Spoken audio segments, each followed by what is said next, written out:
रामटेक मतदारसंघात काँग्रेस गट, ठाकरे गट आणि काँग्रेसमध्ये धुसफूस। सुनील केदार काँग्रेस बंडखोर राजेंद्र मुळीकांच्या प्रचारासाठी मैदानात आले। रामटेकमध्ये मवियानं ठाकरे गटाच्या विशाल बरबटेंना उमेदवारी दिली, तरीही काँग्रेसचे सुनील केदार यांच्याकडून बंडखोराचा प्रचार करण्यात येतोय। उद्धव ठाकरेंसोबत गद्दारी केलेल्या माणसाला जागा दाखव असं केदार म्हणतात। जयस्वालांच्या उमेदवारीचा संदर्भ देत केदारांनी हे स्पष्टीकरण दिले, तर केदार मारुतीच्या बेंबीतला विंचू भास्कर जाधवांची ही टीका।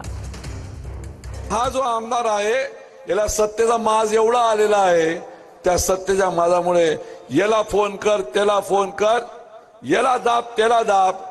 बिना कोटाचा वकील आहे, कधीच कोट घातला नाही पण वकिली पुरी करते त्या ठिकाणी।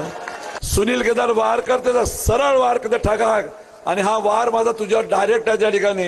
मी असं लखपुजी राजकारण करत नाही। आणि उद्धव ठाकरे साहेबाबद्दल तू चिंता नको करू, आम्ही उद्धव ठाकरे साहेबासोबत उभं होतो आहे आणि पुढे राहणार आहे त्या ठिकाणी, त्याच्यामध्ये कुठल्याही मनामध्ये शंका नाही। की सुनील केदार हा मारुतीच्या बेंबीमध्ये बसलेला विंचू आहे। सुनील केदार हा शिवसेनेच्या हिताचा नाही, तर तो मारुतीच्या बेंबीमध्ये बसलेला विंचू आहे।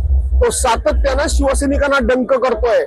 त्यामुळं सुनील केदारांनी स्वतःच्या गद्दारीचं समर्थन केलं तरी ते मी मान्य करणार नाही, आणि दुसऱ्याच्या काठीनं आम्हाला विंचू मारण्याची गरज नाही। एवढी शिवसेना कमकुवत झालेली नाही। आम्ही कालही शिवसेना म्हणून लढत होतो, आजही लढतो आणि उद्याही